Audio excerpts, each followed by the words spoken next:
안녕하세요. 안드로이드 디벨로퍼 릴레이션 팀의 디벨로퍼 프로그램 엔지니어 양찬석입니다. 오늘은 안드로이드 4.4의 달콤한 초콜릿 뒷면에는 어떤 새로운 기능이 숨겨져 있는지 여러분들께 소개하고자 이 자리에 섰습니다. 키캣의 버전 넘버는 단지 소수점 하나가 변했을 뿐이지만 사실 이 작은 변화 사이에도 굉장히 많은 기능이 추가되었습니다. 이전 젤리빈 버전을 한마디로 표현하는 문장이 버터처럼 부드러운 안드로이드였다면 이번 키캣 버전은 모두를 위한 안드로이드라고 할 수 있겠습니다. 메모리 최적화에 많은 노력을 기울였고 단지 512MB의 램을 갖고 있는 저사양 디바이스 상에서도 부드럽게 동작하도록 설계되었습니다.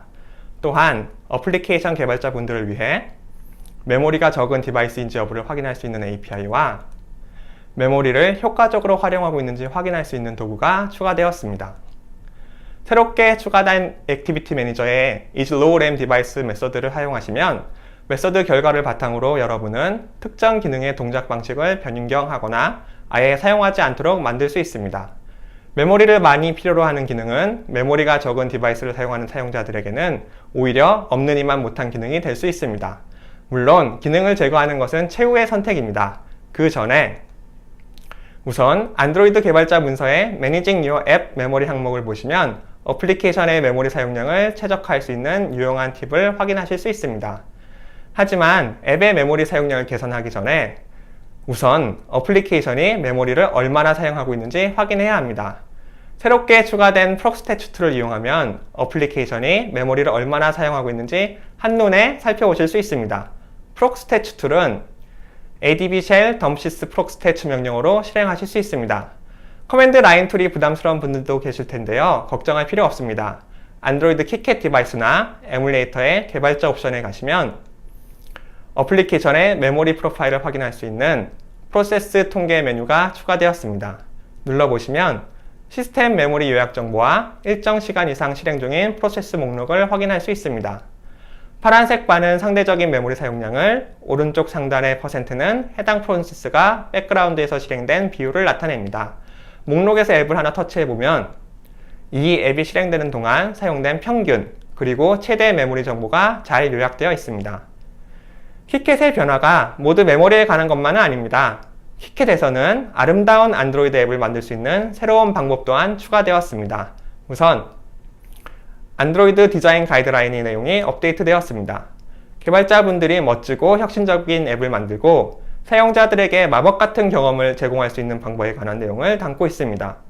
보다 상세한 내용은 최근에 업데이트된 안드로이드 디자인 인 액션 동영상을 살펴보시기 바랍니다. API 쪽을 살펴보면 화면 전체를 채울 수 있는 풀스크린 이머시브 모드와 장면을 정의하고 움직일 수 있는 트랜지션 프레임워크, 많은 분들이 기다리던 자막 기능, 그리고 화면을 쉽게 녹화할 수 있는 새로운 도구가 추가되었습니다.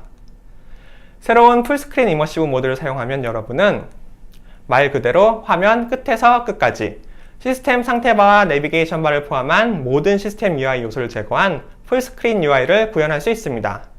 시각적으로 풍부한 컨텐츠를 표현하기 위한 앱, 예를 들어 사진 뷰어나 지도, 전자탭, 게임 등에 딱 맞는 기능이 될 것입니다.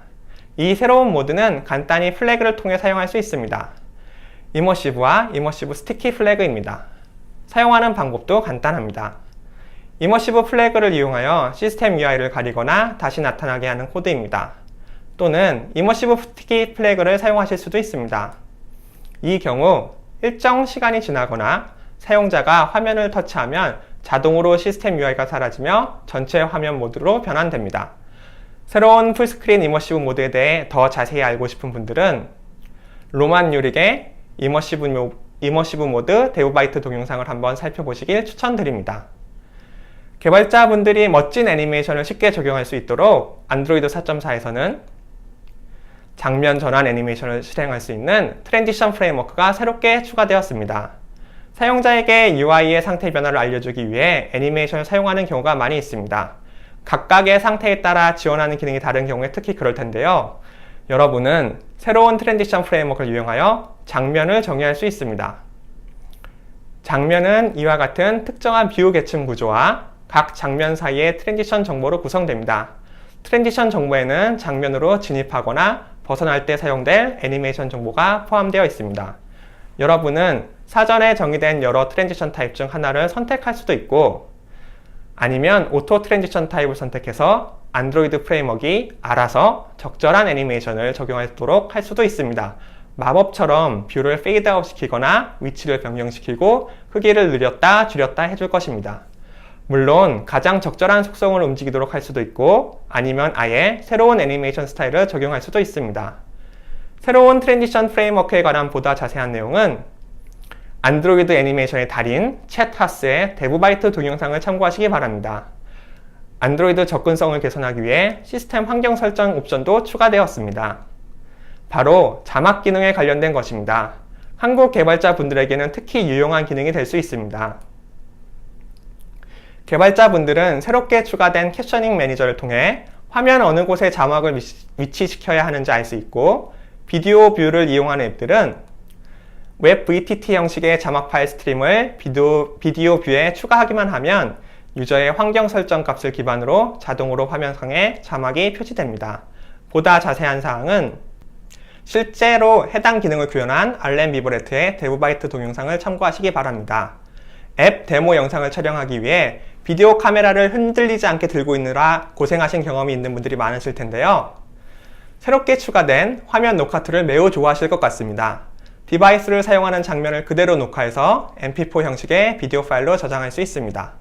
어떤 디바이스라도 녹화가 가능하고, 녹화된 비디오 영상의 화면 비율은 디바이스의 화면 비율과 동일하게 유지됩니다. 이 멋진 새로운 기능은 ADB 쉘 스크린 리코드 명령을 통해 실행할 수 있고, 혹은 이클립스나 안드로이드 스튜디오의 DDMS 패널을 통해서도 사용하실 수 있습니다. 또 한 가지, 안드로이드 4.4에서는 스토리지 관련된 기능도 추가되었습니다. 새롭게 스토리지 액세스 프레임워크가 추가되었고, 공식적으로 SMS 컨텐트 프로바이더가 지원됩니다. 스토리지 액세스 프레임워크를 통해 사용자는 휴대폰에 저장된 자료뿐만 아니라 클라우드상에 존재하는 모든 문서, 이미지, 파일 등에 쉽게 접근할 수 있습니다. 만일 여러분이 파일이나 문서를 다루는 어플리케이션을 만들고 있다면 크리에이트 다큐먼트나 오픈 다큐먼트 인텐트를 통해 여러분의 앱을 스토리지 액세스 프레임워크와 연동시킬 수 있습니다. 사용자는 시스템 UI를 통해 프로바이더가 제공하는 어떤 파일이든 읽어올 수 있고, 또는 새로운 파일을 생성할 수 있습니다. 그리고 해당 결과는 액티비티 리절트 콜백을 통해 받아보실 수 있습니다.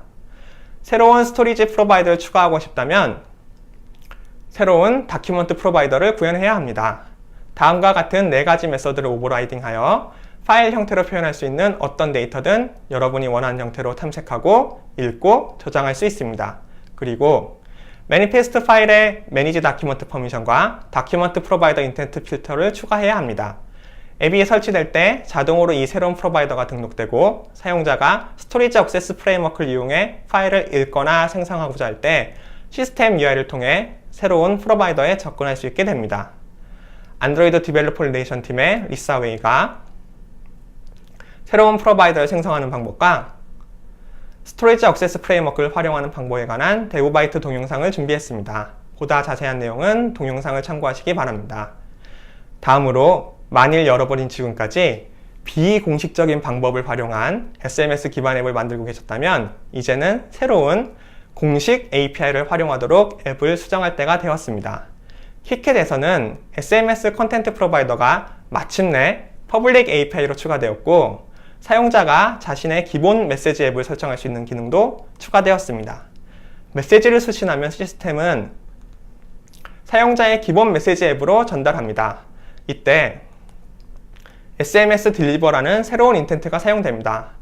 기본 앱을 제외한 다른 앱들은 이전처럼 SMS 리시브드 인텐트를 통해 수신된 메시지를 확인할 수 있고, SMS 프로바이더를 통해 메시지를 읽어올 수 있습니다.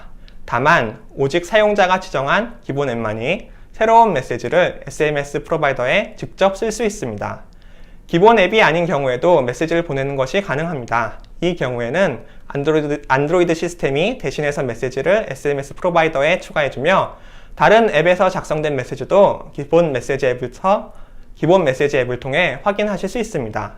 보다 자세한 내용은 아담의 데브바이트 동영상을 참고하시기 바랍니다.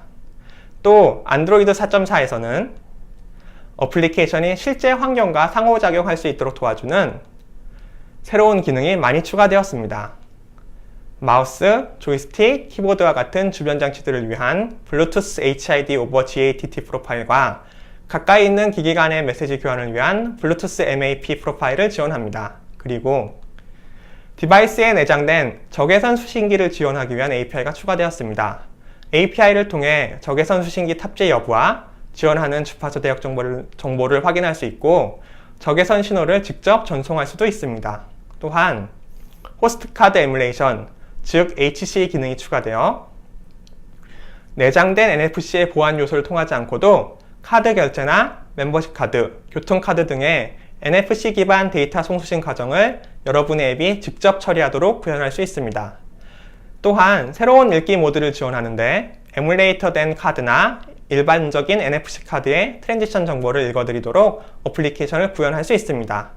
안드로이드 HC는 ISO 7816 표준을 따르는 스마트 카드를 에뮬레이션 할 수 있습니다.